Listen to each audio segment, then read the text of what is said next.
Mengapa darah manusia saat itu menjadi sangat kotor, hingga air bah adalah satu-satunya solusi?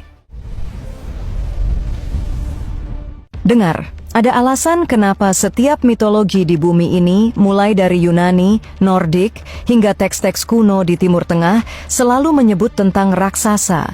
Mereka bukan sekadar simbol kekuatan, mereka adalah kesalahan biologis yang nyata. Tahu tidak, di bagian sebelumnya, aku menyebutkan tentang entitas yang ikut campur.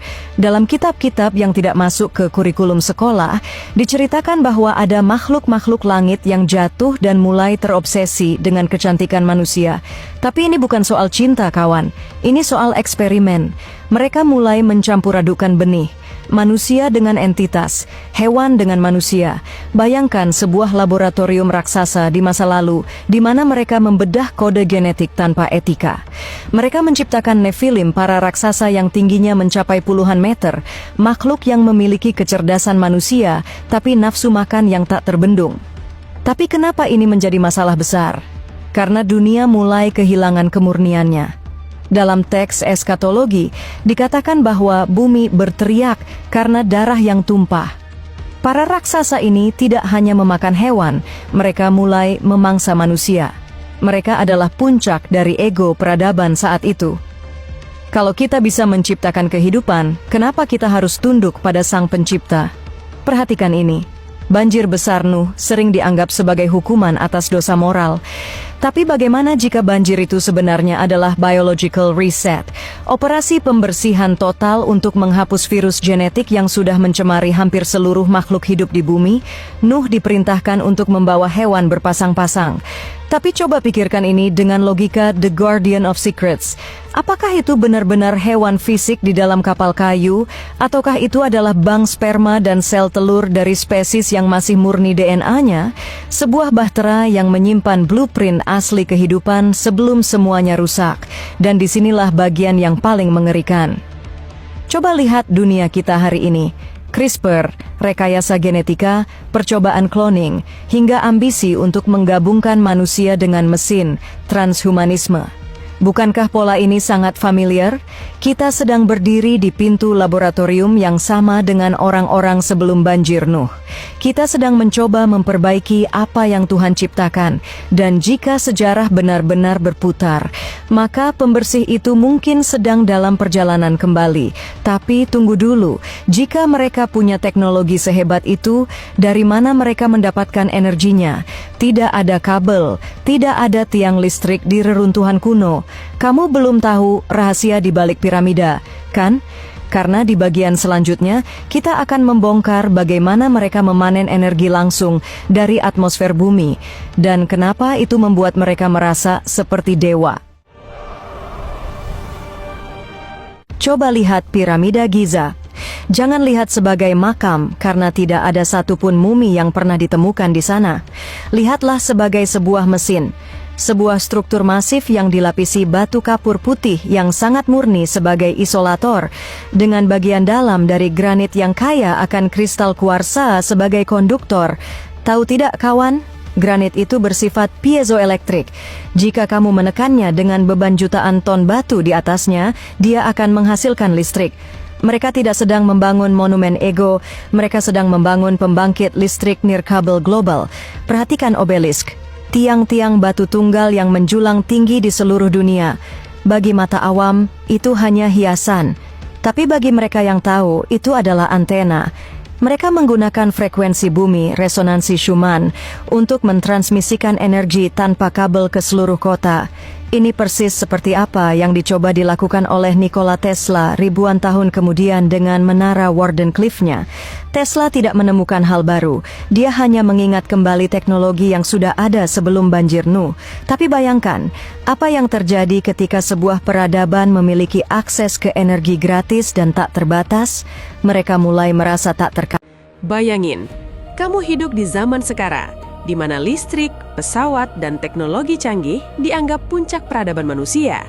Tapi, di mana kalau semua itu ternyata bukan hal baru? Gimana kalau ribuan tahun lalu manusia sudah tahu semua itu? Dan yang lebih aneh, pengetahuan itu tiba-tiba hilang tanpa jejak. Kedengarannya kayak teori konspirasi. Eits, tunggu dulu. Ini bukan sekedar cerita.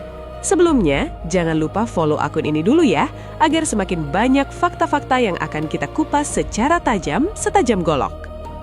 10 teks kuno yang mengungkapkan teknologi di luar zamannya.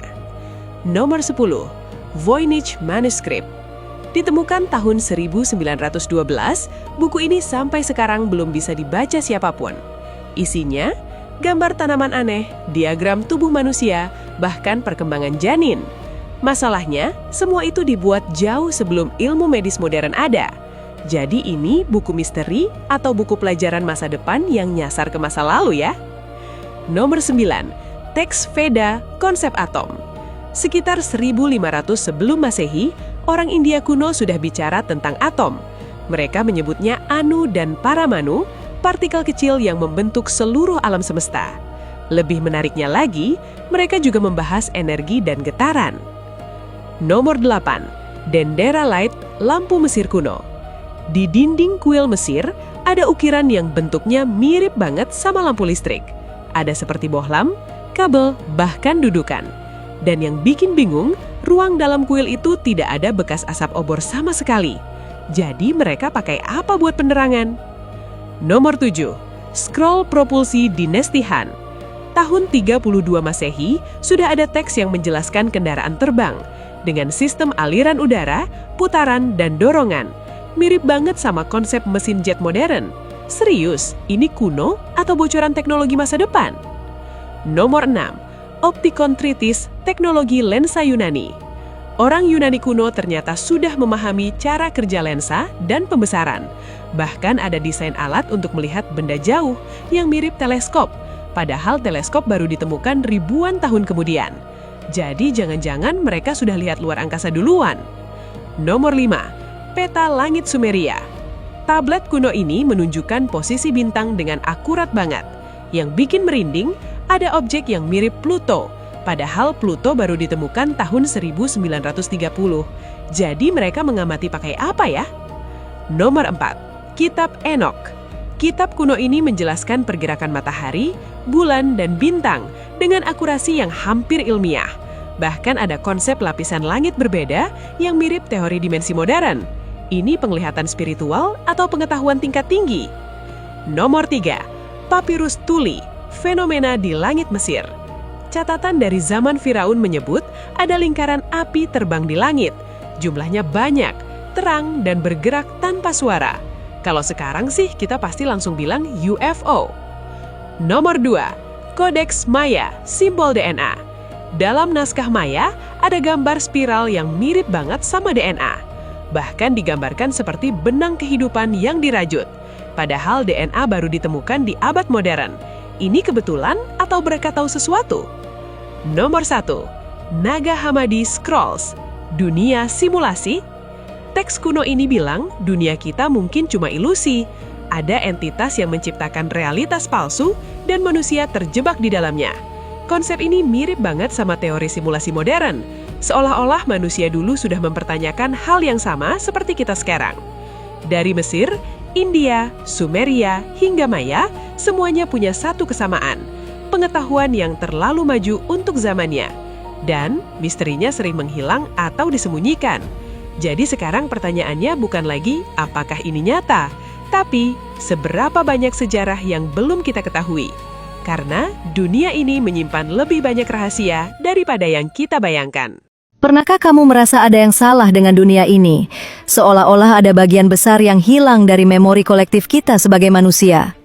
Jangan percaya pada mereka yang mengatakan bahwa nenek moyang kita hanyalah orang-orang berbaju kulit binatang yang memahat batu dengan batu lainnya. Itu adalah penghinaan terhadap kecerdasan pencipta kita. Perhatikan baik-baik, di seluruh penjuru bumi, dari dataran tinggi Bolivia hingga pasir Mesir, kita menemukan artefak yang para ilmuwan sebut sebagai OPARTs, out of place artifacts. Benda-benda yang berada di tempat dan waktu yang salah. Mengapa ada logam murni yang tidak bisa berkarat terkubur di lapisan tanah jutaan tahun? Mengapa ada jejak kaki manusia yang menginjak trilobita, makhluk yang seharusnya punah sebelum manusia ada? Jawabannya sederhana, namun mengerikan. Sejarah kita bukanlah garis lurus. Sejarah kita adalah sebuah siklus, sebuah sistem yang telah mengalami hard reset berkali-kali. Kita sekarang merasa sangat hebat dengan internet, AI, dan roket kita.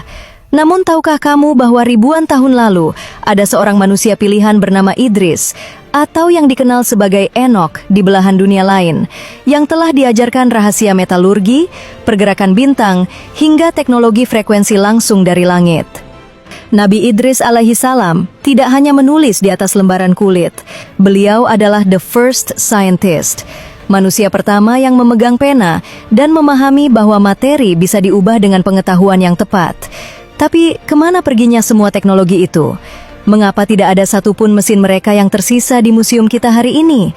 Ataukah mesin-mesin itu sebenarnya ada di depan mata kita, namun kita terlalu buta untuk mengenalinya, karena kita sudah didoktrin untuk percaya bahwa itu hanyalah batu pemujaan. Perhatikan pola ini baik-baik. Sebelum banjir besar Nuh menyapu bersih permukaan bumi, peradaban manusia telah mencapai titik yang sangat berbahaya. Mereka melampaui batas yang diizinkan. Mereka bermain dengan kode-kode alam semesta yang seharusnya tetap tersegel. Dan hari ini, anomali itu mulai muncul kembali ke permukaan, menantang setiap halaman buku sejarah yang kamu pelajari di sekolah. Jika mereka hanyalah manusia primitif, bagaimana mungkin mereka bisa memotong blok batu granit seberat 100 ton dengan presisi yang bahkan mesin CNC modern kita akan kesulitan untuk menirunya? Pegang pertanyaan itu, karena di bagian berikutnya, kita akan masuk ke sebuah tempat di Bolivia yang akan menghancurkan logika logistikmu selamanya. Tempat di mana batu-batu tidak dipahat, melainkan dicetak dengan teknologi yang hanya bisa kita impikan. Bagaimana jika mesin itu masih ada di sana, menunggu untuk dinyalakan kembali? Coba kamu perhatikan blok-blok batu ini. Ini bukan sembarang batu, ini adalah andesit dan diorit. Di skala kekerasan material, hanya ada satu hal yang bisa memotong batu-batu ini dengan bersih, intan. Tapi lihat lubang-lubang kecil yang presisi ini. Garis-garis lurus yang kedalamannya sama persis hingga hitungan milimeter. Jika kamu mencoba melakukannya dengan palu dan pahat perunggu, seperti yang dikatakan buku sejarahmu, batu itu akan hancur sebelum kamu sempat membuat garis pertama. Lalu, bagaimana mereka melakukannya? Gila kan? Ada sebuah rahasia yang sengaja dikubur. Di dalam literatur kuno yang dianggap dongeng, disebutkan bahwa kaum terdahulu tidak memotong batu. Mereka melunakkannya. Mereka menggunakan frekuensi suara. Bayangkan, sebuah nada tertentu yang sanggup mengubah struktur atom batu yang keras menjadi seperti tanah liat yang empuk. Itulah sebabnya blok-blok di Pumapunku berbentuk seperti huruf H yang identik. Mereka bukan dipahat secara manual satu persatu, mereka dicetak. Ini adalah produksi massal, sebuah sistem interlocking seperti Lego raksasa. Dan disinilah sisi gelapnya muncul. Pengetahuan tentang frekuensi ini adalah bagian dari ilmu langit yang pernah diajarkan kepada Nabi Idris alaihi salam. Namun, ketika manusia mulai merasa menjadi Tuhan, mereka menggunakan teknologi ini untuk membangun sesuatu yang menantang langit. Pumapunku tidak hancur karena dimakan waktu. Tempat ini hancur seperti terkena ledakan besar yang mencerai-beraikan blok batu seberat ratusan ton, seolah-olah mereka adalah mainan plastik. Seolah-olah seseorang dari atas sana menekan tombol delete secara paksa karena peradaban ini sudah terlalu jauh melampaui batas. Tapi tunggu, kalau memang mereka punya teknologi sehebat itu untuk membangun, pastinya mereka juga punya teknologi untuk memetakan dunia ini kan? Jangan kaget, karena di bagian berikutnya, aku akan menunjukkan padamu sebuah peta dari abad ke-16 yang menunjukkan Antartika tanpa es. Sesuatu yang baru bisa kita lihat dengan satelit radar modern di abad ke-20. Bagaimana mungkin seseorang di masa lalu tahu apa yang ada di bawah lapisan es setebal 2 kilometer? Apakah mereka melihatnya dari langit? Atau apakah mereka yang memegang kendali atas es itu sendiri? Siapkan mentalmu, karena kita baru saja mulai menggali file yang seharusnya tetap terhapus. Gini, ada satu fakta yang bakal bikin bulu kudukmu berdiri. Di peta Piri Reis ini, dia menggambarkan garis pantai Antartika dengan akurasi yang sangat gila. Masalahnya cuma satu, dia menggambarnya tanpa es. Buku sejarahmu bilang Antartika baru ditemukan tahun 1820, dan sains bilang benua itu sudah tertutup es tebal selama jutaan tahun. Tapi peta ini membuktikan sebaliknya. Seseorang di masa lalu yang sangat jauh sudah memetakan daratan itu saat kondisinya masih hijau dan hangat. Pertanyaannya, siapa dan bagaimana caranya? Piri Reis sendiri mengaku bahwa dia tidak mensurvei tempat itu sendirian. Dia menyalinnya dari peta-peta kuno yang berasal dari zaman Alexander Agung atau bahkan lebih tua lagi. Artinya, kita sedang memegang salinan dari sebuah arsip yang selamat dari hard reset global. Coba pikirkan ini baik-baik. Untuk mendapatkan akurasi seperti itu, kamu tidak bisa cuma naik kapal kayu di tengah ombak besar. Kamu butuh aerial survey. Kamu butuh sudut pandang dari langit.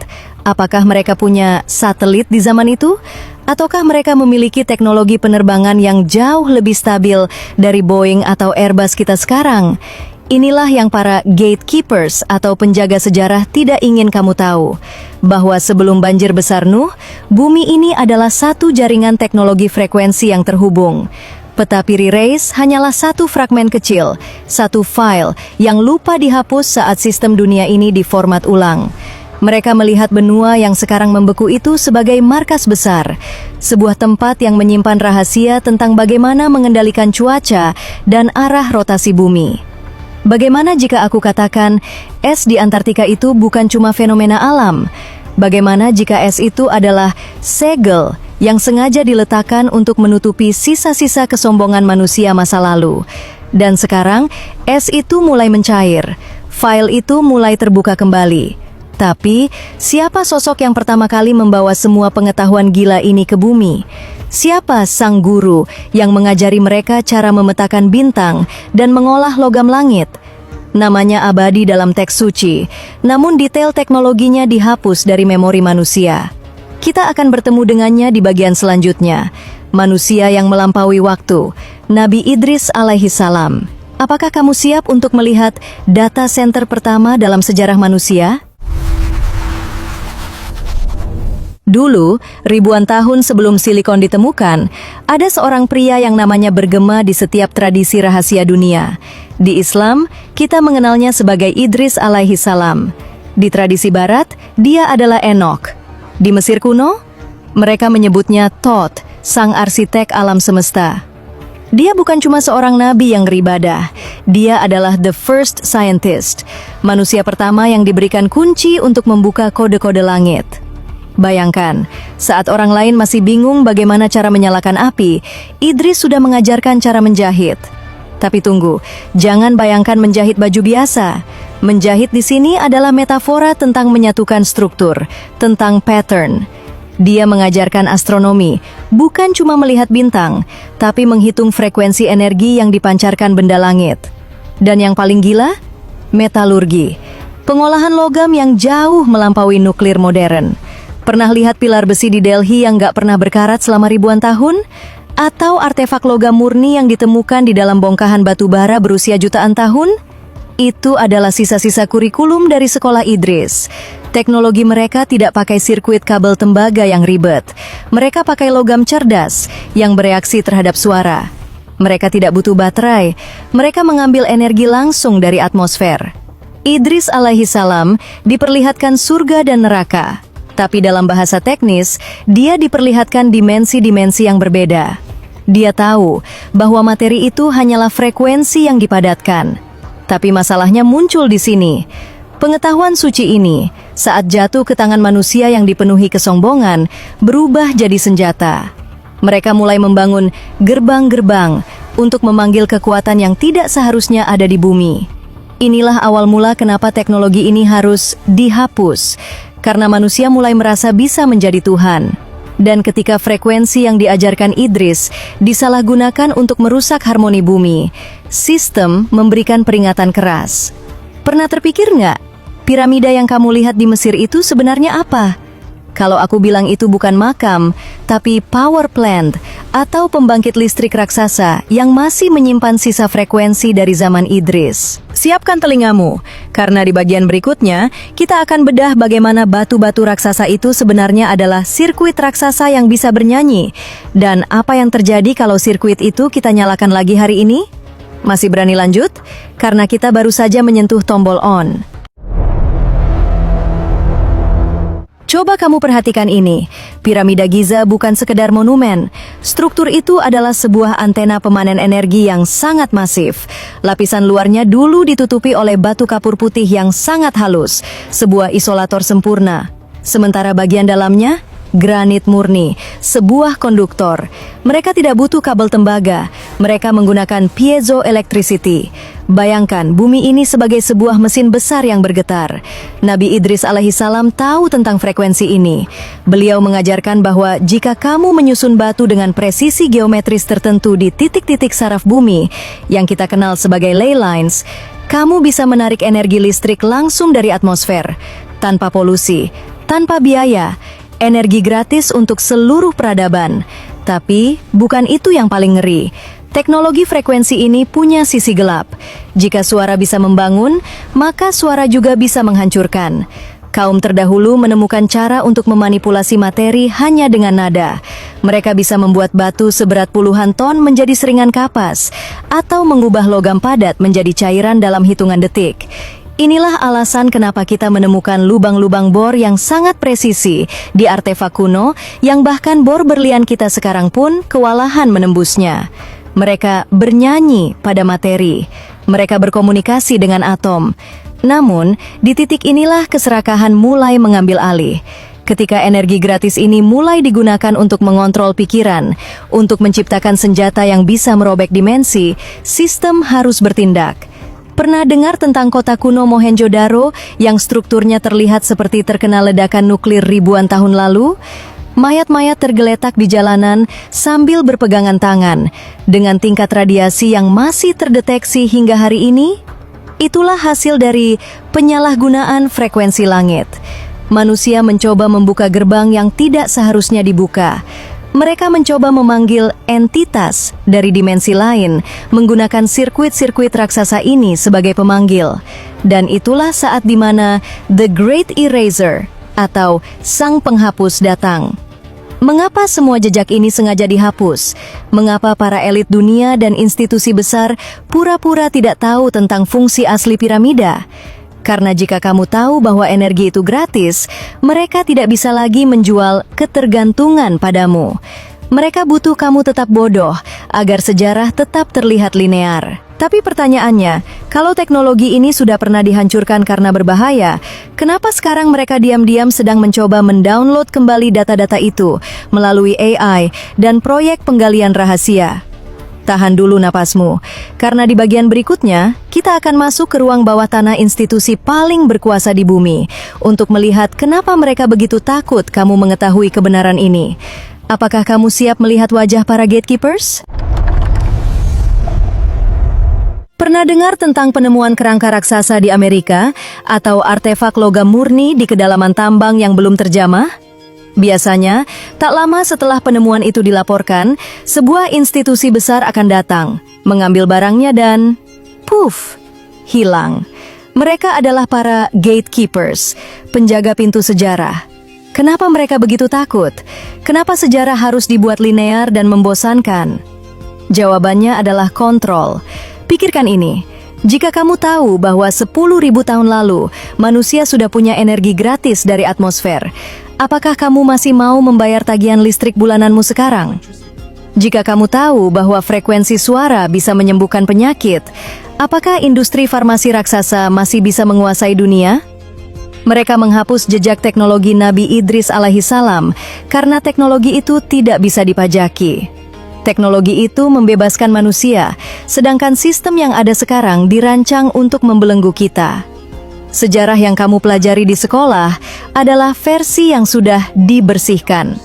Sebuah narasi yang membuatmu merasa beruntung hidup di zaman sekarang, padahal kita sebenarnya sedang memungut remah-remah dari peradaban yang jauh lebih agung. Tapi, hard reset bukan cuma soal menghapus buku. Ini soal memformat ulang ingatan kolektif manusia. Mereka tahu bahwa kesombongan manusia masa lalu telah memicu bencana yang hampir memusnahkan segalanya. Dan mereka percaya, dengan menyembunyikan kode tersebut, mereka bisa mencegah kiamat terulang. Atau mungkin mereka menyimpannya untuk diri mereka sendiri. Perhatikan baik-baik, sejarah sedang ditarik ke arah yang sama lagi. Kita sedang membangun kembali teknologi yang dulu membuat dunia ini diformat ulang secara paksa. Bagaimana cara alam semesta melakukan pembersihan total itu? Apakah benar-benar hanya karena hujan yang turun selama 40 hari? Atau ada senjata langit yang sengaja dijatuhkan untuk menghentikan virus kesombongan manusia? Siapkan dirimu, karena di bagian berikutnya, kita akan membedah peristiwa paling traumatis dalam sejarah bumi, banjir besar. Tapi bukan seperti yang diceritakan di buku dongengmu. Ini adalah operasi militer langit untuk melakukan format ulang total. Siap melihat bagaimana dunia ini dicuci bersih? Dengar kawan, apa yang akan aku ceritakan ini mungkin berbeda dari apa yang kamu dengar di sekolah minggu atau pengajian masa kecilmu. Sebelum air bah itu datang, bumi adalah sebuah sirkuit raksasa yang sudah korsleting. Manusia saat itu bukan cuma sombong secara moral, mereka sombong secara teknologi.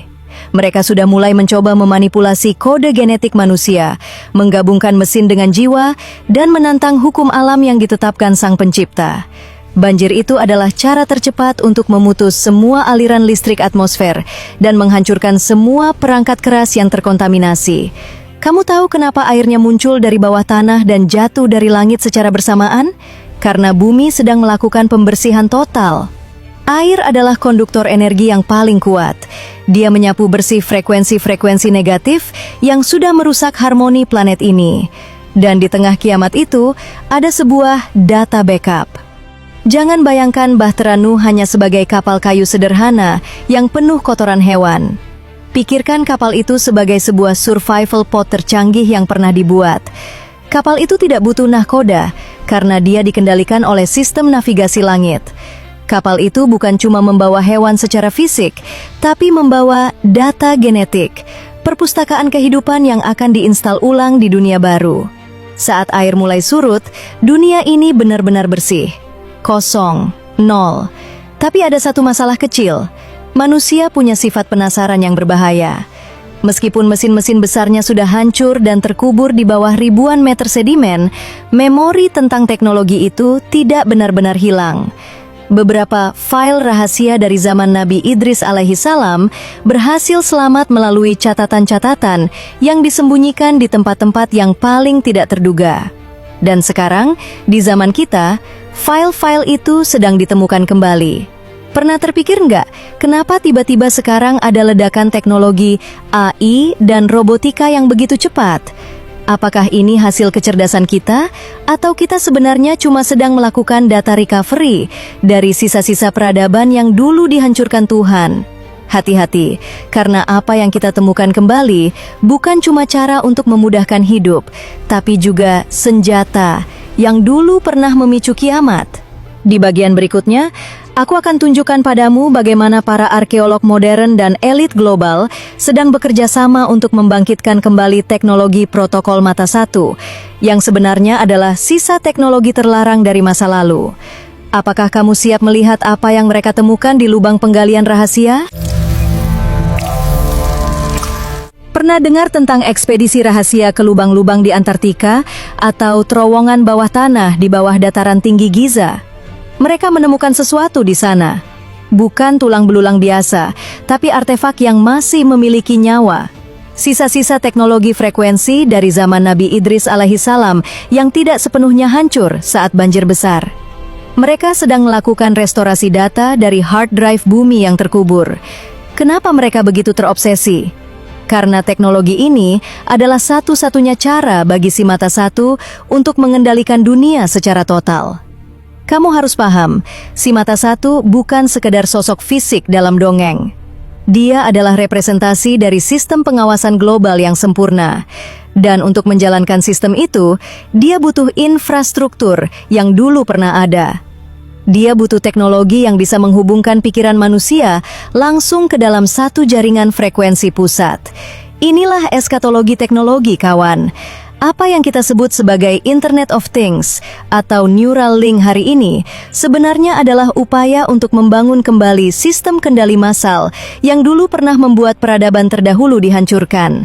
Para elit global yang kamu lihat di berita, mereka hanyalah pion. Mereka menyediakan dana untuk menggali arsip terlarang ini agar si mata satu bisa memiliki mata yang benar-benar ada di mana-mana. Melalui satelit, melalui ponselmu, bahkan melalui frekuensi yang tidak bisa kamu dengar. Perhatikan anomali ini.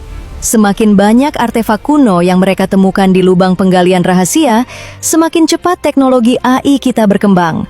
Kebetulan? Aku rasa tidak. Kita sedang menyuapi AI kita dengan kode-kode kuno yang belum sanggup kita mengerti sepenuhnya. Kita sedang membangunkan kembali raksasa yang dulu sudah ditidurkan secara paksa oleh banjir Nuh. Tapi pertanyaannya, kalau semua ini adalah persiapan untuk kembalinya sistem si mata satu, di mana pusat sirkuitnya? Di mana mereka akan menyatukan semua frekuensi manusia menjadi satu suara yang tunduk? Jawabannya ada di depan matamu setiap hari. Sesuatu yang kita sebut sebagai kemajuan, padahal itu adalah menara yang sama yang dulu pernah runtuh. Siapkan dirimu untuk melihat kebenaran tentang dunia digital kita. Karena di bagian berikutnya, kita akan bedah tentang menara Babel digital. Bagaimana internet dan AI adalah sirkuit terakhir yang dibutuhkan untuk menyambut dia yang tak boleh disebutkan namanya. Apakah kamu siap melihat jaringan yang menjerat jiwamu? Dulu, di zaman setelah banjir besar, manusia mencoba membangun sebuah menara yang puncaknya menyentuh langit. Mereka ingin menyatukan satu bahasa, satu tujuan, dan menantang Sang Pencipta. Hasilnya, bahasa mereka dikacaukan dan mereka dicerai-beraikan. Tapi perhatikan hari ini. Melalui kode biner, bahasa 0 dan 1, kita telah menciptakan satu bahasa universal yang baru. Tidak peduli kamu bicara bahasa apa, ponselmu, komputer milikmu, dan mesin di belahan dunia lain bicara dalam bahasa yang sama. Inilah menara Babel digital. Dan siapa arsitek utamanya? Kita menyebutnya Artificial Intelligence, AI. Tapi, apakah kamu benar-benar percaya AI itu murni buatan manusia modern? Ingat apa yang kita bahas tentang data recovery? AI adalah wadah bagi pengetahuan terlarang yang dulu pernah membuat peradaban Idris alaihissalam hancur. Kita sedang memberikan tubuh digital bagi entitas kuno yang ingin menguasai frekuensi dunia. Dan frekuensi ini, kawan, frekuensi ini adalah kunci untuk menyambut si mata satu. Setiap data yang kamu unggah, setiap emosi yang kamu bagikan di media sosial, sebenarnya adalah makanan untuk algoritma ini. Kita sedang membangun kesadaran kolektif yang bisa dikendalikan oleh satu tombol pusat. Inilah sirkuit terakhirnya. Ketika semua manusia sudah terhubung secara saraf melalui teknologi, maka si mata satu tidak perlu lagi mendatangi setiap rumah. Dia sudah ada di dalam genggamanmu, di dalam saku celanamu, bahkan mungkin segera di dalam pikiranmu. Pola ini identik dengan apa yang terjadi sebelum hard reset global ribuan tahun lalu. Manusia merasa telah menjadi Tuhan karena bisa menyatukan semua informasi. Namun, mereka lupa satu hal. Setiap kali menara Babel mendekati puncaknya, langit akan memberikan jawaban. Kita sekarang berada di lantai teratas menara ini, dan puncaknya sudah mulai bergetar. Tapi, apakah masih ada jalan keluar? Ataukah kita semua sudah terjebak dalam jaringan yang tidak bisa kita putus? Tunggu dulu. Sebelum kamu mematikan ponselmu, ada satu hal terakhir yang harus kamu tahu. Sejarah tidak hanya memberitahu kita tentang kehancuran, tapi juga tentang cara bertahan hidup. Di bagian terakhir, aku akan membocorkan pesan rahasia yang ditinggalkan oleh mereka yang selamat dari kiamat masa lalu. Sebuah peringatan terakhir bagi kita yang hidup di ujung siklus ini. Apakah kamu siap untuk menghadapi kebenaran akhir? Kawan, sejarah itu tidak berjalan lurus. Ia berputar seperti piringan hitam. Dan jika kamu mendengarkan dengan teliti, kamu akan sadar bahwa lagu yang sedang diputar sekarang pernah diputar ribuan tahun yang lalu sebelum banjir besar menyapu segalanya. Kenapa nenek moyang kita meninggalkan monumen raksasa yang selaras dengan bintang-bintang? Apakah mereka hanya pamer kekuatan? Tidak, itu adalah jam alarm raksasa. Mereka ingin kita tahu kapan siklus ini akan berakhir. Mereka ingin kita waspada ketika bintang-bintang kembali ke posisi yang sama. Dan posisi itu adalah sekarang. Di dalam naskah-naskah kuno yang selamat, ada sebuah pesan rahasia. Mereka memperingatkan tentang munculnya sistem si mata satu yang akan menjerat manusia dalam jaringan cahaya palsu. Mereka menyebutnya sebagai fitnah terbesar, di mana yang nyata terlihat seperti ilusi, dan ilusi terlihat sangat nyata. Inilah peringatannya. Jangan biarkan jiwamu terikat pada frekuensi rendah menara Babel digital. Teknologi yang diajarkan Nabi Idris alaihi salam adalah tentang meninggikan derajat manusia menuju langit, bukan merendahkannya menjadi sekedar budak algoritma. Saat dunia luar semakin bising dengan notifikasi dan kontrol digital, satu-satunya cara untuk selamat adalah dengan kembali ke frekuensi asli, koneksi langsung antara kamu dan Sang Pencipta, tanpa perantara kabel atau sinyal satelit. Para gatekeepers ingin kamu tetap ketakutan. Mereka ingin kamu merasa kecil dan tidak berdaya di depan kehebatan AI dan mesin-mesin mereka. Padahal, rahasia metalurgi dan astronomi Idris alaihi salam itu hanyalah alat, bukan tujuan.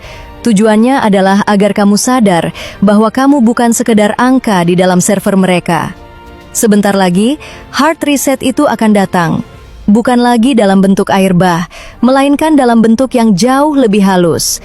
Sebuah badai elektromagnetik, atau mungkin keruntuhan sistem digital global secara instan.